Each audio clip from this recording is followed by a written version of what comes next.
nhớ rồi nó bắt gặp tàu ở bên khó cho là review tàu này tao sai nó này cái do Tatico qua Tatico lúc con này do con BSC lúc vào do vàoปั๊มnày Tatico nó nè mua vàoปั๊มnày sẽ chỉ mua vàoปั๊มnào lúc thằng của thằng lùi thằng sẽ chụp lõ này lúc thằng tục cá do cá sẽ gắn pet cảm với ói cá lau này tụi nàyแต่cáยิกเกี่ยวอย่าcá sẽ gắn petพอชุดแช่เนี่ยเขาประกอบเตาจะเรารีวิวตอนนี้เตาใช้เสียตุกการให้ยันเดชุดเจ้าซันด้านนอกก็有它的狗呀那个在路堂ลูกกองก็有กองเบสลูกถังyaถังคาร์บอนนู่นถังซิกุจิตัวน้อยกายexactก็เกี่ยวเดชุดเจ้าซันการบ่อจะการบ่อย่าการเล่าเชื่อการต้องไหนจ้ะนะตัวนั้นของแสงงอนแต่นอกกูอยากทัติโกที่ชิลูกกองเนี่ยอยากกองดิสเขาเลย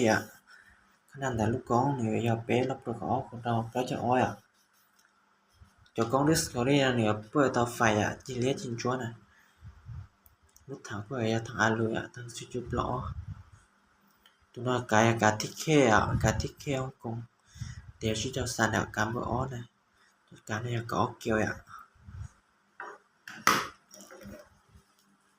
ด้านนอกกูอยาก M3 แล้วก็ M3 ด้านนอกก็อยู่เชื่อด้านนอก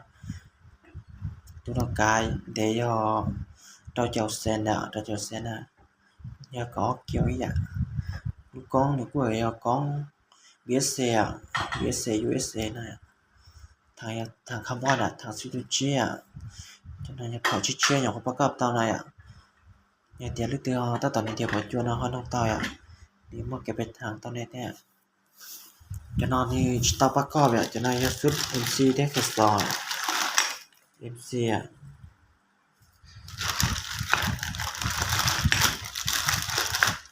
จะนอนนี่แค่2สุดแค่2นะนอนนี่กูอยากเว้าเอาหน่อยอยากเว้าปั๊มน้องร้อนล่ะนายอยากเว้าปั๊มไหนแล้วกูอยาก12คักก้อยนายทางคำว่าทางจุจิให้ติดตั้งซิปเปอร์ได้ตัวตัวคักก้องนั่นแหละกูอยากมอกอง BSC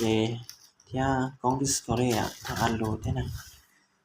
เราหมดซื้อพอจ่วยจะได้หมดซื้ออ้อยนั่นแหละคำรามนายเก็บเสียงเนี่ยจบตุกกายจะได้จบการใส่อันแปดเขาได้ยาลูกของส้มลูกนั้นของส้มแม่เขาได้ยาสุดท้ายที่โกยเขาได้ยาเกมเราลูกค้าเราทำหมดซื้อพอจ่วยอ